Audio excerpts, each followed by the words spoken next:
Hello students, how are you all? Welcome you to commerce classes. आज हम पढ़ेंगे एक बहुत ही अमेजिंग प्लैनेट यानी सैटर्न के बारे में, जो कि एक रिंग्ड प्लैनेट है। ठीक है, नाउ ये हमारे सोलर सिस्टम का सेकंड लार्जेस्ट प्लैनेट है in terms of size after the Jupiter. Jupiter के बाद ये दूसरा सबसे बड़ा प्लैनेट है, और अगर साइज की बात करें तो हमारे अर्थ से 9th टाइम बड़ा है। नाउ एक और खास बात ये कि ये लास्ट ऐसा प्लैनेट है जिसको हम अर्थ से अपनी आंखों से देख सकते हैं। It can be seen from naked human I from the earth, ठीक है, डायरेक्टली। ठीक है, और एक और खास बात क्या है कि ऑफ कोर्स ये एक रिंग है, इसके चारों तरफ हमें एक रिंग जैसी दिखाई देती है। ये रिंग क्या है इसको हम आगे पढ़ेंगे। ठीक है, नाउ रोटेट करने में कितना टाइम लगाती है? रोटेशन का मतलब है डे और नाइट पूरा करने में, एक दिन और रात पूरा करने में ये सिर्फ 10 आवर्स एंड 7 मिनट्स लगाती है।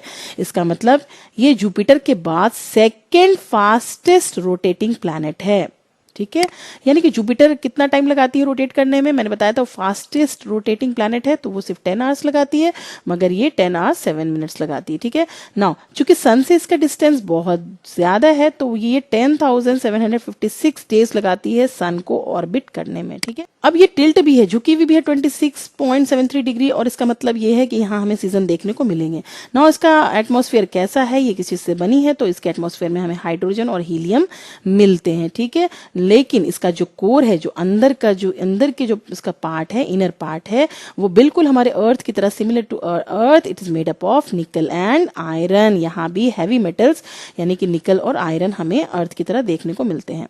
नाउ इसको सबसे अमेजिंग बनाती है इसकी ये रिंग, जो कि बहुत बड़ी है। ये रिंग इतनी बड़ी है कि इसमें बहुत सारे अर्थ इसके अंदर आ जाएंगे, ऐसा है। ठीक है, नाउ बिलियंस ऑफ रॉक्स के पीसेस हैं। एक्चुअली ये रिंग बनी किससे है? तो बिलियंस छोटे मोटे रॉक्स के टुकड़े हैं, पत्थर के टुकड़े हैं, और आइस है, जो बर्फ के भी टुकड़े हैं, क्योंकि ये सन से बहुत दूर है तो हीट एंड लाइट नहीं पहुंचती उतनी ज्यादा, तो आइस के टुकड़े और रॉक्स जो है इसको ऑर्बिट कर रहे हैं। ठीक है, ये सैटर्न को ऑर्बिट कर रहे हैं ग्रेविटेशनल पुल की वजह से। ठीक है, अब ईच रिंग, अब ये आपको एक रिंग लग रही है, एक नहीं है, बहुत सारी रिंग्स है। It's a combination of many rings, और हर एक रिंग जो है अलग अलग स्पीड से इस प्लैनेट को रिवॉल्व, मतलब इसके चारों तरफ घूम रही है। ठीक है, नाउ इन रिंग्स को जैसे जैसे डिस्कवर किया गया, जैसे जैसे पता लगाया कि ये रिंग्स है, देखिए यहाँ आपको क्लियरली दिखेगा यहाँ पे। ठीक है, जैसे जैसे इनकी डिस्कवरी हुई, इनको नाम भी अलॉट किए गए हैं, जैसे ring A, ring B, ring सी।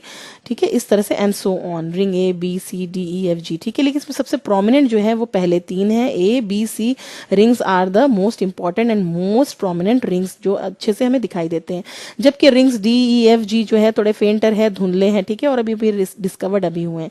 लेकिन इन सब में रिंग ए और रिंग बी के बीच में, देखिए रिंग ए और रिंग बी के बीच में एक बहुत बड़ा गैप है। आप देख सकते हैं, गैप जैसा दिखेगा आपको, ये काफी बड़ा गैप है, 4700 किलोमीटर। आप इमेजिन करिए कितना बड़ा गैप होगा।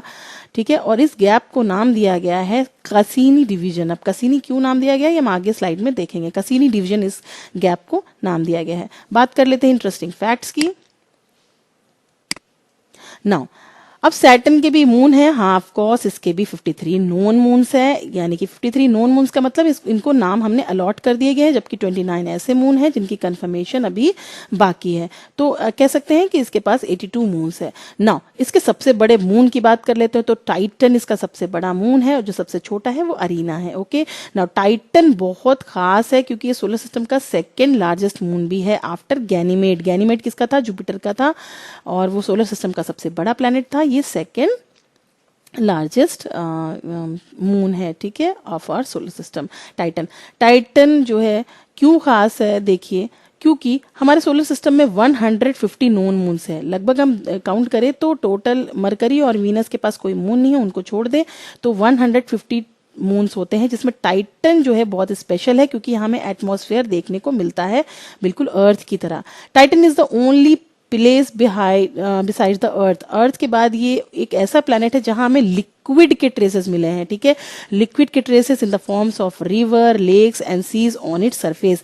ऐसा इसके ट्रेस मिले हैं कि इसके सरफेस में जो है पानी है, लिक्विड एग्जिस्ट करता है, रिवर्स के फॉर्म में, लेक्स के, जिस तरह से बिल्कुल हमारे अर्थ में है। ठीक है, अब ये एक आइसी मून है, ये एक बर्फीला मून है, क्योंकि पानी जो है वो क्या हो गई है, वो क्योंकि हीट एंड लाइट नहीं पहुंचती है, तो वो एक तरह से सॉलिडिफाई हो गई है, सॉलिड फॉर्म में हो गई है। ठीक है, अब ये टाइटन कितना टाइम लगाती है सैटर्न को ऑर्बिट करने? तो 16 डेज लगाती है अपने प्लैनेट को ऑर्बिट करने में, ठीक है ना। इस सैटर्न को, इस प्लैनेट को सबसे पहले देखा किसने किया था, तो सबसे पहले one of the famous astronomer जो है गैलीलियो गैली ने अपने टेलीस्कोप से देखा था। कब देख लिया था, 1610 में ही देख लिया था, लेकिन क्योंकि उस टाइम जो है telescope were not very powerful, बहुत ही पावरफुल नहीं थे, तो उनको लगा था कि कोई हैंडल, यानी हैंडल या आर्म, कुछ हाथ जैसी चीज है, इसको दो हाथ है या दो हैंडल है, उनको ऐसा लगा था। लेकिन जस्ट 45 ईयर्स के बाद, उनकी जस्ट 45 ईयर्स के बाद एक डच एस्ट्रोनॉमर थे क्रिस्टियान ह्यूजेंस, ठीक है, इन्होंने अपने एक पावरफुल टेलीस्कोप से ये देख के पता लगाया था कि नहीं, ये एक्चुअली कोई हैंड्स या उस तरह के फॉर्मेशन नहीं है, ये एक रिंग है और ये फ्लैट रिंग है, चपटी सी रिंग है, ठीक है, फ्लैट रिंग है जो एक्चुअली क्लाउड्स और जेट स्ट्रीम की तरह दिखती है, ठीक है ना। और आगे बात कर लेते हैं। देखिए क्या हमने सैटर्न को पढ़ने के लिए कुछ किया है। ऑफ कोर्स सैटर्न को पढ़ने के लिए सबसे पहले पायनियर 11 1979 में भेजा गया था। उसके बाद वॉयजर स्पेसक्राफ्ट, आप जानते हैं वॉयजर आज भी हमारे स्पेस में मतलब रोम कर रहा है। उसने तो खैर लाइफ लॉन्ग अभी कितना वॉयजर करेगा वो भी पता नहीं है, वो अभी तक रोम कर रहा है और जो भी पता लगाना है, स्टडी करना है, वॉयजर अभी तक अपना काम कर रहा है, ठीक है। तो उसने सैटर्न को भी रिंग्स होने की बात का पता लगाया था। लेकिन सैटर्न को खास सबसे स्पेशली पढ़ने के लिए भेजा गया था कसीनी स्पेसक्राफ्ट, ठीक है। ये एक ऑर्बिटर मिशन था, इसको सैटर्न को चारों तरफ, इसको सैटर्न को ऑर्बिट करना था इसके चारों तरफ और इसको स्टडी करना था। तो कसीनी ने जो है 13 ईयर्स तक कंटिन्यूसली फॉर 13 ईयर्स इसने सैटर्न की स्टडी की है। खास बात यह है कि कसीनी हमारे अब तक का भेजा हुआ लार्जेस्ट इंटरप्लैनेटरी स्पेसक्राफ्ट भी है, यानी अब तक जितने भी स्पेसक्राफ्ट भेजे हैं उसमें कसीनी सबसे बड़ा, सबसे ह्यूज है, ठीक है ना। कसीनी ने यहाँ पे क्या क्या पता लगाया है, कसीनी ने सैटर्न के बारे में तो स्टडी की ही है, लेकिन इसके जो मून है एन्सेलेडस, ठीक है, मून है, उसकी भी स्टडी की है, ठीक है। अब कसीनी ने इसके जो सबसे बड़े मून है टाइटन के एटमॉस्फेयर को सक्सेसफुली पढ़ने के लिए यहाँ पे कसीनी अपने साथ ह्यूजेंस प्रोब भी लेकर गया था। यूरोपियन एजेंसी, स्पेस एजेंसी का ह्यूजेंस प्रोब भी एक मिशन इसके साथ गया था, जिसने टाइटन पर सक्सेसफुली लैंड किया है, इन द ईयर 2005 में लैंड किया है। तो हम इसीलिए इसको नासा और यूरोपियन स्पेस एजेंसी दोनों का एक कंबाइंड मिशन भी कह सकते हैं। यानी कसीनी जो है वो नासा का था, उसको सैटर्न को ऑर्बिट करके पता लगाना था, और उसके साथ साथ ह्यूजेंस प्रोब गया था जिसको इसके मून के बारे में, टाइटन के बारे में, ये एक लैंडर था, उसको लैंड करना था और पता लगाना था, ठीक है। अब ह्यूजेंस आप नाम समझ गए होंगे, क्रिस्टियान ह्यूजेंस को ये डेडिकेट किया गया नाम, ठीक है। तो ह्यूजेंस प्रोब ने इसके एटमॉस्फेयर में, किसके, टाइटन के एटमॉस्फेयर में 2005 में लैंड भी किया है, ठीक है। अब कसीनी का मिशन जो है वो पूरे 13 इयर्स कंप्लीट करने के बाद वो 2017 में वेपराइज्ड हो गया, यानी कि सैटर्न की एटमॉस्फेयर में उसको क्रैश इंटरनेशनली करवा दिया गया जब उसका फ्यूल खत्म हो गया। तो क्योंकि ये एक ऐसा मिशन था जिसको वापस नहीं आना था, तो उसको उसके एटमॉस्फेयर में क्रैश करा दिया गया। लेकिन क्रैश करने से पहले इसने सैटर्न को 294 टाइम्स ऑर्बिट किया है, उसके चक्कर लगाए हैं, स्टडी की है, और हमें बहुत बहुत लॉट्स ऑफ इंफॉर्मेशन हमें दी है, ठीक है। कसीने का मिशन उस वक्त खत्म हो जाता है जब उसका फ्यूल बहुत लो हो जाता है और उसको डेलिबरेटली क्रैश करा दिया जाता है सैटर्न में, ठीक है।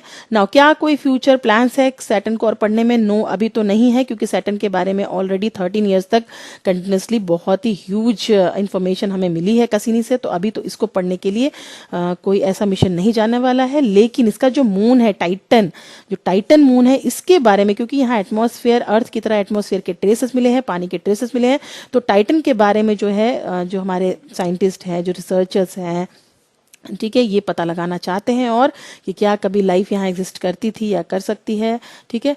और इसके लिए ऐसे रोवर्स भेजने और सबमरीन्स भेजने की भी तैयारी हो रही है, ठीक है। आई होप कि आपको सैटर्न के बारे में इनफ इन्फॉर्मेशन मिल गई होगी, तो आप इसको पढ़िए और लाइक कीजिए, शेयर कीजिए, सब्सक्राइब करिए। Thank you and have a nice day.